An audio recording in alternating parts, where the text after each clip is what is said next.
할렐루야. 오늘도 주 앞에 전심으로 예배하는 우리 성도님들의 삶에 주님의 은혜와 사랑이 가득하시기를 축복합니다.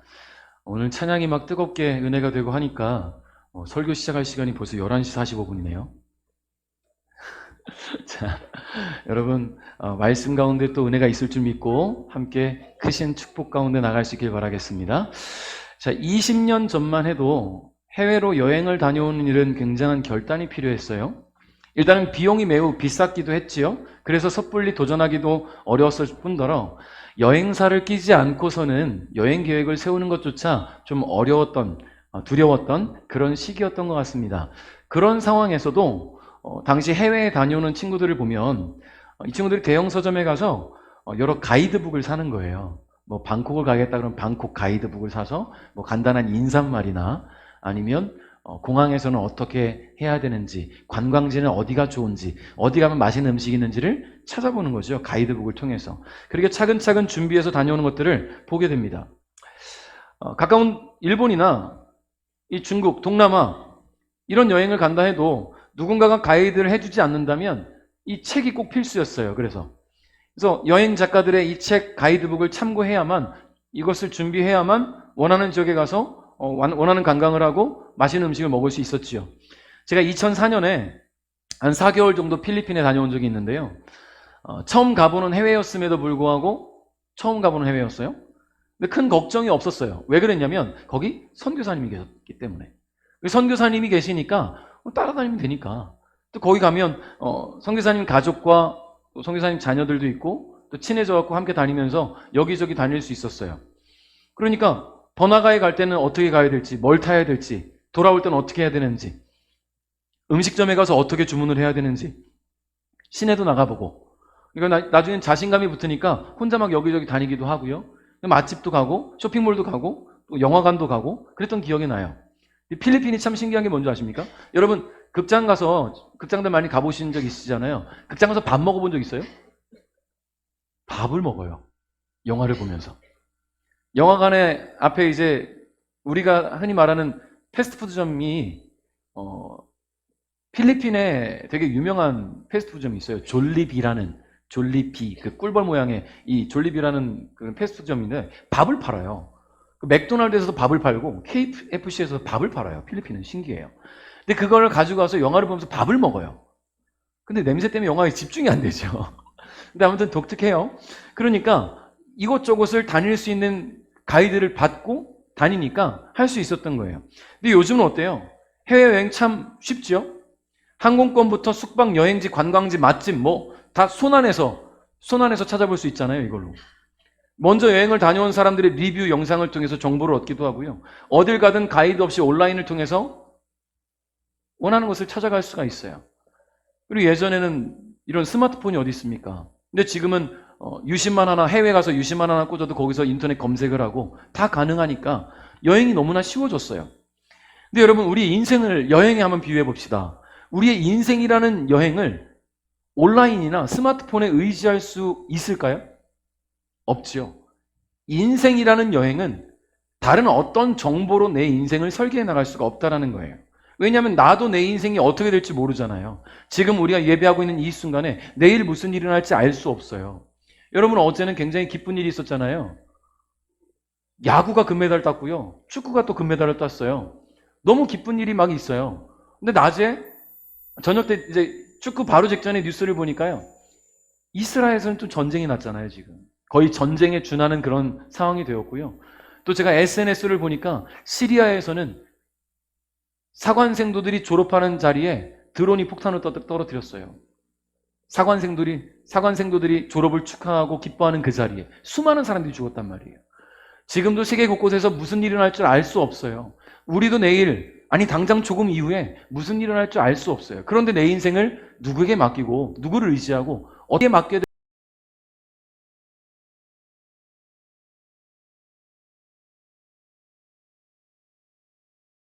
것인가 굉장히 중요한 거예요. 그러니까 우리는 인생의 가이드를 잘 찾아야 된다는 이야기죠. 내 인생의 목표, 목적지까지 안전하게 해줄 수 있는 그 누군가, 바로 우리 주님밖에 없어요. 왜냐하면 사람은 완벽할 수 없거든요. 여러분 주위에서 좋은 사람들, 좋은 친구들, 또 좋은 어른들이 계시면 인생에 좋은 조언들을 해줘요. 근데 그 조언이 다 나에게 맞진 않아요. 살아온 환경이 다를 수 있잖아요. 세대가 다르잖아요. 직업이 다르잖아요. 그러니까 조언은 조언일 뿐이고 그 조언이 내 인생을 설계해 줄 가이드가 될 수는 없다라는 거예요. 그렇기 때문에 우리는 우리의 인생 그리고 우리의 영원한 생명까지 책임지시고 인도해 주시는 우리 주 하나님을 우리 삶의 가이드로 모셔야 된다는 이야기입니다. 자, 우리 1절 말씀을 한번 읽어볼까요? 1절 시작.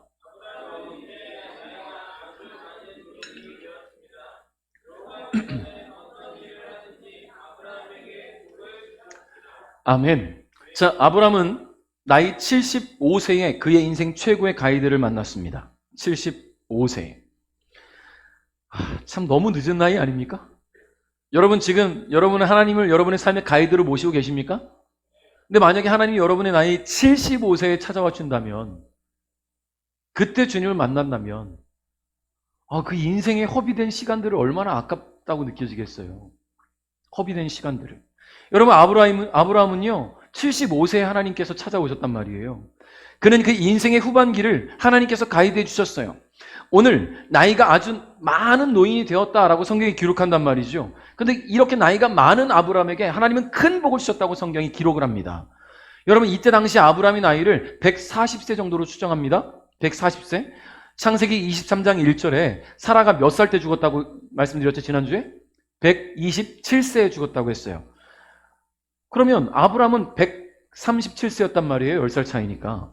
그리고 창세기 25장 20절에 보면 이삭이 40세에 결혼을 합니다. 40세. 자, 그러면 이삭의 결혼을 준비시키던 아브라함의 나이는 대략적으로 140세 정도가 됐을 거라고 추정하는 거예요. 여러분, 아브라함의 인생은 하나님을 만나기 전과 하나님 만난 후로 나뉩니다. 아브라함이 하란에 살던 75세까지의 인생에 대한 성경의 기록은 없어요. 근데 적어도 그가 과연 행복했을까라고 생각해 보면 그렇지 않았을 거다라고 우리는 생각할 수 있죠. 왜일까요? 여러 번 말씀드렸어요. 그 당시에 내 삶의 가장 중요한 재산이라고 여길 수 있는 자식이 없었잖아요. 그러니까 많은 돈을 갖고 있어도 행복할 수 없는 거예요. 아브라함은 75세까지 그런 삶을 살았단 말이죠. 그런데요, 창세기 12장 2절부터 3절에 하나님을 만나서 그는 너무나 큰 복을 받았는데, 자, 우리도 하나님의 가이드를 따르는 마음으로 함께 읽어볼게요. 시작!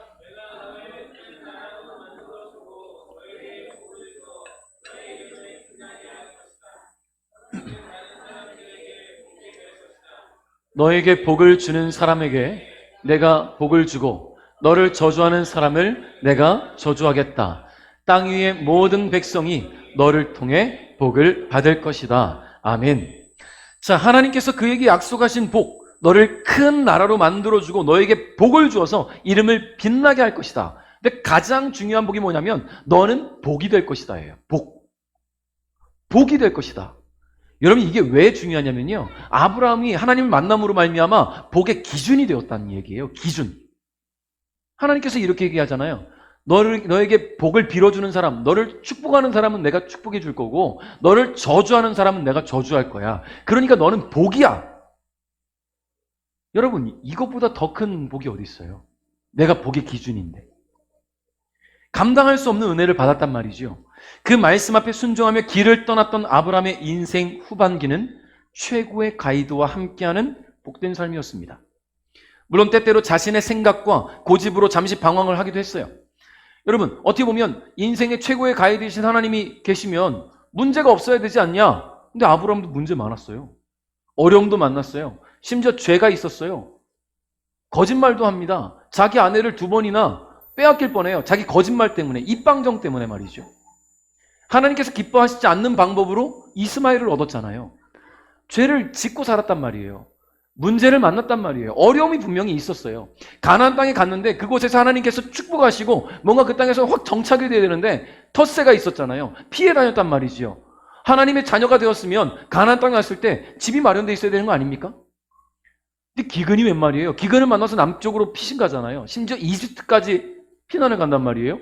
아니 하나님의 자녀면 복을 받았으면 기근이 웬 말이에요? 그런데 기근을 만나요. 우리 생각이 그렇잖아요. 난 하나님의 자녀인데 왜 내게 고난이 있어? 왜 내가 아프지? 왜 나에게 문제가 생겨? 하나님의 자녀도 문제가 생겨요. 고난이 있어요. 이 모든 과정 가운데 하나님의 살아계심을 깨닫게 하시기 위한 하나님의 지극히 평범한 간섭임을 여러분 기억하십시오. 여러분, 사람은요 너무나 약았어요. 그래서 평안하면 그 평안함 가운데 감사를 잊어요. 그 평안함 속에 하나님의 사랑을 잊어요. 하나님께서 우리로 하여금 하나님의 살아계심을 끊임없이 보이시고 알리시고 간섭하신다는 것을 여러분 기억하시기를 바랍니다. 여호와 하나님께서 가이드가 되시는 삶이야말로 복된 삶입니다. 아무리 지혜가 있다 해도, 뛰어나다 해도 자신의 힘과 능력을 믿는 사람은 그 믿음 때문에, 자신을 믿는 믿음 때문에 실패를 맛볼 수가 있습니다. 그런데요, 여호와 하나님을 믿는 사람은 그분께 모든 것을 내어 맡기기 때문에 그분께서 복의 길로 이끌어 가신다는 거예요. 문제를 만나도 걱정하지 마세요. 하나님이 가이드가 되시니까. 그런 기대감으로 오늘을 살아갈 수 있기를 주님의 이름으로 축복합니다. 사랑하는 아내를 먼저 주님 품에 보내고 적적한 마음으로 살아갔을 이 아브라함, 인생 노년이 너무나 적적했겠지요. 근데 이제 자신의 인생에서 가장 기쁜 또 하나의 순간을 앞두고 설레는 마음으로 자신의 종 엘리에셀을 부릅니다. 2절부터 4절 말씀 한번 읽어봅니다. 시작. 아브라함의 모든 재산은 아브라함의 늙은 종이 맡아 돌보고 있었습니다. 아브라함이 그 종을 불러 말했습니다. 내 손을 내 넓적다리뼈 아래에 넣어라. 그리고 하늘과 땅의 하나님이신 여호와 앞에서 나에게 약속을 하여라. 내 아들의 아내가 될 여자를 여기에 사는 가나안 여자들 가운데서 얻지 않고 내 고향 내 친척의 땅으로 가서 내 아들 이삭의 아내 될 사람을 데려오겠다고 말이다. 아멘. 엘리에셀은 너무나 충성스러운 종이었어요. 아브라함이 심지어 자신의 후계자로 삼으려고 생각했을 만큼 말이죠. 그런 엘리에셀에 대한 신뢰가 있었기 때문에 아브라함은 자신의 모든 재산의 관리를 이 종에게 맡겼어요. 충성스럽고 믿음직스러운 이 종 엘리에셀을 아브라함이 불렀습니다. 그리고는 자신의 넓적다리 아래다 손을 넣게 해요. 이 사타구니 아래에 손을 넣으라는 거예요. 되게 민망한 상황일 수도 있겠지만 고대 근동지방에서는요, 가장 강력하고 엄숙한 맹세를 할 때 허벅지 아래다 손을 넣게 했어요. 보통 개정성경에서는 환도뼈라고 하지요. 넓적다리. 자, 이 충성을 다짐하는 의식을 삼았단 말이죠. 그래서 아브라함은 그 누구보다 충성스럽고 믿음직스러운 이 엘리에셀을 불러서 다시 한번 그의 충성을 맹세하며 다시 한번 중요한 부탁을 합니다. 그 부탁이 뭐냐? 내 아들 이삭의 신부감을 좀 네가 데려와라. 찾아와라 라는 거예요. 여러분, 아브라함 당시에는요, 아버지가 아들의 배우자를 찾아서 데려오는 것이 일반적이었습니다. 그게 문화예요. 아브라함은 엘리에셀에게 본인이 너무 나이 들어서 갈 수가 없으니까 이삭의 조건, 신부의 조건을 설명하는데 가나안 여성이 아니어야 된다는 거예요. 고향에 가서 고향 땅에 내 혈족, 내 피로 맺어진 내 사랑하는 가족들, 친족들 가운데서 신부감을 찾아와라 라는 이야기예요. 여러분, 솔직히 이 아브라함이 며느리감을 찾는다 라고 말하면 가나안 땅에서 수많은 사람들이 몰려들 거예요. 왜냐하면 지난주에도 말씀드렸지만 아브라함은 이미 가나안에서 모르는 사람이 없을 만큼 유명해졌거든요. 엄청난 부와 명예가 있고 권력을 가지고 있었기 때문에 가나안의 왕족이나 귀족들이 너도 나도 사돈 맺자고 달려들 만한 그런 가문이었단 말이에요. 그런데 아브라함은 가나안의 이방 여인이 아니라 자신의 고향에서 이삭의 배우자를 찾고 싶었습니다. 심지어 엘리에셀에게 이렇게 말했어요. 내 며느리감을 찾아와라가 아니라 이삭의 신부감을 데려와라. 이삭의 신부감. 이삭을 존중하는 거예요. 내 눈에 들고 내 마음에 드는 그런 며느리감이 아니라 이삭과 평생 함께할 수 있는 그런 이삭의 신부감을 데려와라라고 이야기를 하고 있다는 거죠. 하나님을 모르는 민족, 죄가 가득한 이 가나안 땅의 사람들과 가족의 면을 맺고 싶지 않았어요. 그리고 무엇보다 하나님은 이 이삭을 통해서 큰 축복을 주셔야 되는데 이삭이 이방 민족, 이방 여인과 가정을 맺어서 하나님의 축복의 대가 끊어지면 안 된다고 아브라함은 믿고 있었다는 것이죠. 그렇기 때문에 아브라함은 자신의 친척들 가운데서 이삭의 배우자를 찾기를 원했던 것입니다. 자, 조건을 들은 엘리에셀이 주인에게 물어요. 그럼 주인님, 만약에 제가 주인님 고향에 가서 딱 괜찮은 여성을 찾았는데 이 여성이 대릴 사이를 원한다면 그럼 우리 도련님을 그쪽으로 모셔가야 됩니까? 그렇게 생각할 수 있잖아요. 대릴 사위를 원하는 가정이 있을 수 있잖아요. 그런데 아브라함은 아주 단호하게 말합니다. 7절 8절 제가 읽어드립니다. 여호와께서는 하늘의 하나님이시다. 주께서 나를 내 아버지의 고향 내 친척의 땅에서 이끌어내셨다. 그리고 내가 이 땅을 내 자손에게 주겠다고 나에게 약속하셨다. 주께서 천사를 내 앞에 보내셔서 내 아들의 아내를 데려오는 일을 도와주실 것이다. 내가 거기서 내 아들을 위해 아내를 골라라. 만일 여자가 너를 따라오기를 원치 않거든 너는 이 약속에 책임이 없다. 하지만 내 아들을 그리로 데려가서는 안 된다. 할렐루야. 여러분, 과거에 머물지 않아야 된다는 거예요. 이삭을 그곳으로 데려간다면 하나님께서 예비하신 이 미래의 땅, 소망의 땅을 두고 과거로 회귀하는 꼴 아닙니까? 미래를 바라보고 소망을 바라보고 약속을 바라보고 나가야 되는 삶이라는 거예요. 그러니까 가나안 땅에 있는 여인들은 죄가 많은 민족, 하나님을 모르는 민족이니 여기서 구할 수는 없고 내 고향에 있는 같은 혈통의 사람을 데려와서 함께 미래를 그려나갈 수 있도록 소망을 향해 나갈 수 있도록 수많은 복을 누릴 수 있는 가정을 꾸릴 수 있도록 데려오라는 이야기예요. 여러분, 그 약속을 믿고 아브라함은 아내 사라의 죽음을 기점으로 헤브론의 막벨라 동굴을 샀어요. 그 땅, 그 밭을 샀단 말이에요. 그 소망을 바라보며 살아갈 수 있게 되었다는 얘기지요. 이곳 가나안은 하나님께서 아브라함과 그 자손에게 주시기로 약속하신 곳이기 때문에 하나님께서 아브라함으로 하여금 이 가나안으로 인도하시고 정착할 수 있도록 가이드하셨던 것처럼 이삭의 삶 역시 하나님께서 가이드해 나가실 것을 믿는 겁니다. 그러니까 이삭이 가나안을 떠나는 일이 있어서는 안 된다는 얘기겠죠. 자, 이제 엘리에셀은 주인의 요청을 반드시 수행할 것이라고 그 주인의 허벅다리 밑에 손을 쑥 집어넣고 이제 맹세를 하는 거예요. 여러분, 우리 자녀들이 말 안 들을 때 허벅다리 밑에 손을 넣게 하고 축복하십시오.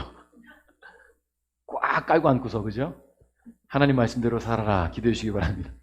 자, 이제 맹세를 하고는 낙타 10마리를 골랐습니다. 좋은 낙타 10마리를 골라요. 여러분, 낙타는요, 그 당시 굉장히 큰 재산 목록 중에 하나였습니다. 너무 많은 일을 하잖아요. 수많은 짐을 옮길 수도 있고. 자, 그렇게 고른 낙타 10마리에 선물을 실었습니다. 물건을 많이 실었습니다. 결혼 지참금으로 쓰일 보물과 옷감 등을 실었겠지요. 그 당시에는 처녀를 신부로 데려오려면 신부의 아버지에게 그에 합당한 지참금을 줘야 됐다라는 이야기예요. 여러분들, 보통 낙타 한 마리가 몇 킬로나 짐을 실을 수 있는지 아십니까? 250kg에서 350kg를 실어요. 대충 뭐 250kg만 실었다고 해도 10마리면 2.5톤 아닙니까?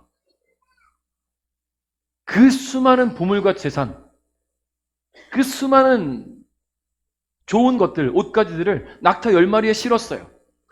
만약에 엘리에셀이 돈에 눈이 멀었다면 바로 그 상태로 자신의 삶을 개척해 나갈 수도 있지 않았을까? 내가 언제까지 종으로 살겠느냐? 근데 엘리에셀은 그럴 만한 사람이 아님을 아브라함이 알았기 때문에 믿고 맡긴 거 아니겠습니까?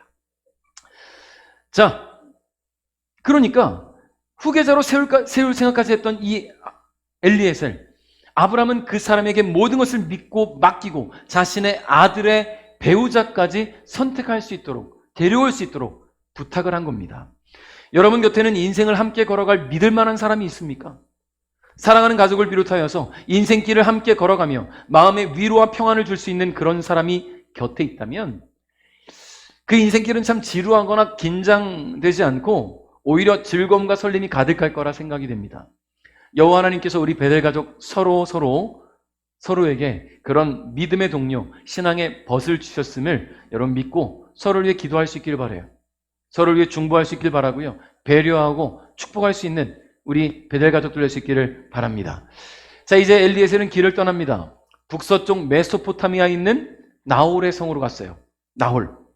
나홀의 성은 아브라함의 친동생 나홀이 사는 성이에요. 그러니까 나홀의 성이에요. 쉽죠? 자, 헤브론에서, 아브라함이 살고 있는 헤브론에서 이곳 나홀 성까지는 약 800km입니다. 800km.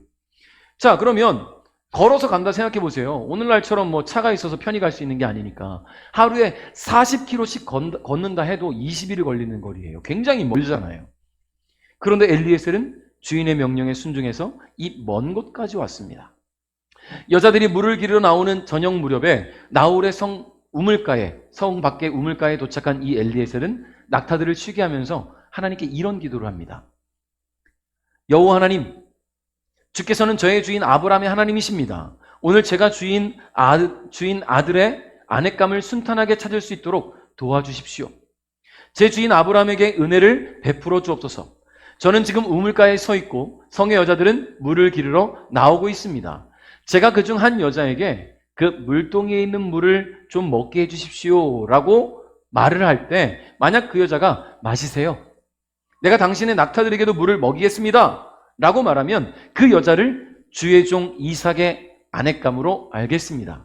주께서 제 주인에게 은혜를 베푼 것으로 알겠습니다 라고 기도합니다. 자, 여러분 엘리에셀은 매우 구체적으로 기도했어요. 상황까지 설명해 가면서 하나님께 기도합니다.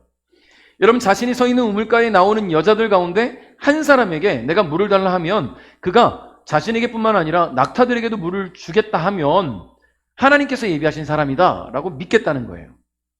여러분 엘리에셀은 믿음의 사람이었다는 이야기죠. 하나님 앞에 이런 기도를 할 수 있다는 것은 굉장히 큰 믿음 아닙니까? 여러분 엘리에셀은 주인 아브라함을 통해서 신앙을 갖게 된 사람입니다. 아브라함이 믿음의 사람이었듯이 그를 통해 신앙을 갖게 된 엘리에셀 역시 믿음 있는 사람이었음을 우리는 확인할 수 있어요. 그런데 구체적인 기도를 했단 말이에요. 믿음이 없으면 구체적인 기도를 할 수가 없지요. 근데 구체적인 기도는요, 시간을 벌게 해줍니다. 시간을.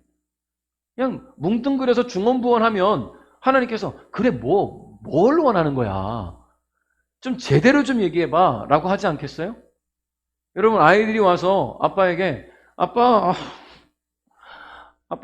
저거 필요한 게 있는데 그게 뭐? 아니 글쎄요 저 이러면 어떻게 알아요? 그게 뭐? 돈. 그럼 돈 주면 되죠. 돈 달라고 얘기하면 되잖아. 말할 거 아닙니까? 아니, 필요한 걸 얘기해야지요. 우리가 하나님께 기도할 때 그냥 뭉뚱그려서 기도하기 시작하면 하나님이 그래 뭐 얘기를 해 하지 않겠어요? 여러분 이사야 65장 24절에 이런 말씀이 있어요. 그들이 부르기도 전에 내가 대답하겠고 그들이 미처 말을 하기도 전에 내가 들어주겠다. 여러분 마음에 확실한 믿음이 있고 하나님 앞에 온전한 마음으로 구체적으로 기도하면 하나님께서는 듣고 응답하시겠다라는 거예요. 그러니까 중언부언하지 마십시오. 중구난방 이것저것 막 갖다 섞어가지고 기도하지 마시란 말이에요. 그러면 하나님께서 도대체 어떤 기도를 내가 응답해 줘야 될까 고민하지 않게. 예? 기면 기고 아니면 아니잖아요. 하나님은 그런 분이에요. 하나님께서 신속하게 응답하시겠다는 말이죠. 여러분 엘리에셀의 기도는 매우 구체적이었습니다. 확신의 차이 있었다는 이야기예요. 15절 한번 읽어봅니다. 시작.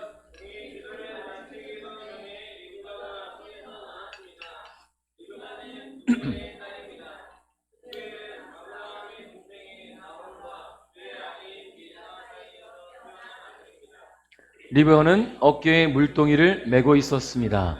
아멘. 보세요. 얼마나 응답이 빨라요. 종이 기도를 마치기도 전에 나온 거예요, 지금. 마치기도 전에. 여러분, 하나님은 구체적인 마음의 기도를 들으실 수밖에 없어요. 여러분 생각해 보세요. 구체적으로 기도하려면 머릿속에 이미 생각을 하고 있어야 된단 말이죠. 갑자기 떠올리면 구체적인 기도가 나옵니까? 생각을 해야죠. 하나님, 오늘 하루를 살아갈 때 이러이러한 일들이 이렇게 일어나길 원합니다 라고 기도한다면 머릿속에 생각하고 기도할 거 아닙니까? 하나님 그 생각을 읽으시는 분이잖아요. 그러니까 내가 미처 기도가 끝나기도 전에 하나님 응답하실 수 있는 분이라는 거예요. 여러분 이 여인의 이름은 리브가였습니다. 심지어 아브라함의 동생 나홀의 손녀였어요. 이 엘리에셀이 원하는 조건들을 다 맞는 그런 여인이 나왔어요. 아브라함의 요구 조건에 딱 맞는 고향 땅에 있는 친척 가운데 한 여인이 나타난 겁니다. 엘리에셀은 리브가에게 물을 마시게 해달라고 요청해요. 그러자 리브가가 자신의 물동이를 내려서 엘리에셀이 물을 마실 수 있게 도와줬습니다. 그런데 놀라운 일이 벌어졌어요. 20절에 그리고 나서 리브가는 물동이의 물을 여물통에 쏟아부은 다음 다시 우물로 달려가서 물을 길어와 모든 낙타들이 물을 마시도록 했습니다. 무슨 말이에요? 엘리에셀이 데리고 온 이 낙타들에게도 물을 마시도록 도왔다라는 거예요. 그렇게 하겠다고 엘리에셀에게 이야기를 했다는 말이죠. 여러분, 엘리에셀은 지금 자신의 기도가 얼마나 소름 끼치도록 맞는지, 그런 상황이 벌어지는지 지금 경험하고 있는 상황입니다. 그런 현장에 있어요. 여러분, 이게 쉬운 일이 아니에요. 여러분, 낙타 한 마리가 250kg를 짐을 질 수 있다고 했잖아요. 낙타 한 마리가 한 번에 물을 얼마나 마시냐면 100리터를 마셔요. 드럼통 하나 마신단 말이에요. 근데 10마리예요. 그럼 1000리터를 마셔야 돼요. 그 이 물동이가 100리터 통에 가득 채우려면 몇 번을 물을 떠야 될까요? 그 수고를 리브가가 지금 하고 있다는 거예요. 아마도 리브가는 굉장히 이쁘고 착하고 체력이 좋은 여인이 아니었을까. 그렇잖아요. 100리터 통짜리 드럼통을 10통을 지금 채워서 낙타에게 먹여야 되니까 굉장한 여인이었던 것 같아요. 제가 그 인터넷에서 이렇게 검색을 하다 예전에 굉장히 미모의 그 어디 아랍 쪽의 여인인데 되게 이뻐요. 정말 이뻐요. 그런데 근육질의 몸매. 팔뚝이 제 팔에 한 3배 정도 되는 그런 몸매 여인이 있더라고요. 그래서 리브가가 현생했다면 이런 모습일까? 라는 생각을 좀 해봤어요. 현생했다면 이런 모습이겠구나. 너무 이쁜데? 그럼 자식이 태어나도 사춘기가 없겠죠? 어디 감히 사춘기를 엄마한테 짜증을 내. 그죠? 자, 하나님은 엘리에셀의 기도에 응답하셨습니다. 믿음으로 구한 기도, 구체적으로 구한 기도, 하나님 마음에 합당한 기도로 엘리에셀은 주인의 아들 이삭을 위한 신부감을 한 방에 만났어요. 다른 여성들 볼 필요도 없어요. 하나님께서 예비하신 리브가를 보내셨으니까. 다른 상황 필요 없잖아요. 다른 여성 만나볼 필요 없잖아요. 시간을 벌었어요. 그런 리브가의 모습에 엘리에셀은 자신이 준비해온 물건 가운데 코골이와 금팔찌를 한 쌍을 선물로 주고는 자신이 하룻밤 묵어갈 수 있는 방이 있는지 묻습니다. 그러자 리브가가 이렇게 소개를 해요. 자기를. 제 아버지는 밀가와 나홀의 아들 부두엘입니다. 여기서 또 충격이 오죠? 우리 주인 아브라함의 동생의 손녀가 나왔네? 조금 전까지 그건 몰랐던 상황이에요. 그냥 그 아브라함이 자신의 고향에 가서 그 성에서 찾으라고 했지, 지금 이렇게까지 하나님께서 예비하셨다는 생각을 할 수 없었어요. 그러니 이제는 가슴이 벅차오르지요. 마음의 확신이 넘쳐나지요. 자신이 기도했던 대로 행하는 여인을 만난 것만으로도 지금 가슴이 벅차오르는데, 심지어 그 여인이 주인 아브라함의 조카 손녀였다니. 너무나 완벽한 상황으로 인도해 주신 하나님께 감사하지 않을 수 없어요. 하나님은 그렇게 인생을 가이드해 주시는 분이라는 것을 믿을 수밖에 없다는 거예요. 사랑하는 성도 여러분, 기도는 응답될 것을 믿고 구해야 됩니다. 여호와 하나님께서 내 삶을 인도해 주신 분이라는 확신이 있다면 그분의 마음에 합당한 기도를 드릴 때 반드시 응답될 것을 믿으시기 바라요. 할렐루야. 내 힘으로 내 생각으로가 아니라 하나님의 마음으로, 하나님의 생각으로 응답해 가실 것을 기대하며 기도할 수 있기를 주님의 이름으로 축복합니다. 말씀을 맺겠습니다. 우리가 즐겁고 추억에 남는 인생 여행이 되기 원한다면 최고의 가이드를 만나면 돼요. 여러분, 여행 가도 그렇잖아요. 가이드와 함께하는 여행을 따라가면요, 정말 쓸데없이 소비 심리를 자극하는 곳으로 인도하는 그런 가이드도 있어요. 여기에서는 뭐가 좋고 여기서는 뭐가 좋고 쓸데없는 그런 소비를 할 수 있도록 그렇게 안내하는 사람들도 있어요. 그런데요, 아름다운 장소, 맛있는 식당, 최고의 볼거리와 즐길거리가 있는 그런 곳으로 안내하는 가이드, 여러분 진짜 최고 아닙니까? 그런 사람과 함께 가면 여행이 즐거울 거예요. 바가지 쓰는 일 없을 테니까. 아름다운 곳을 보고 그 여행하는 그 시간들이 너무나 추억에 남을 겁니다. 우리 인생도 마찬가지예요. 인생 최고의 가이드가 되신 여호와 하나님과 함께라면 지나간 모든 인생 여정이 평생 기억에 남는 여행이 될 겁니다. 할렐루야. 주님의 은혜의 손길로 행복한 삶을 남기고 최종 목적지인 천국에 도착할 때까지 우리를 안전하게 안내하실 주님을 온전히 신뢰하고 따라가면 돼요. 여러분의 인생 돌아가 보세요. 힘든 일이 있었을 때, 너무나 고통스러웠을 때, 정말 죽고 싶은 마음이 들었었던 때가 분명히 있잖아요. 근데 돌아보니 하나님의 은혜였다는 것을 기억할 때 추억이 되잖아요. 그때도 하나님은 나를 놓고 계시지 않았구나. 그때 하나님은 나를 붙잡고 계셨구나. 나를 다시 건지셨구나. 나를 이 길로 인도하셨구나. 추억의 여행이 되는 거예요. 그리고 앞으로의 여행이 기대가 되죠. 할렐루야. 여러분 주님을 만나는 그날까지 주님을 잘 따라갈 수 있길 바랍니다. 오늘도 그리고 이번 한 주도 우리 주님의 인도하심으로 즐겁고 행복한 여정을 만들어가는 우리 배대가족 여러분 될 수 있기를 주님의 이름으로 축복합니다.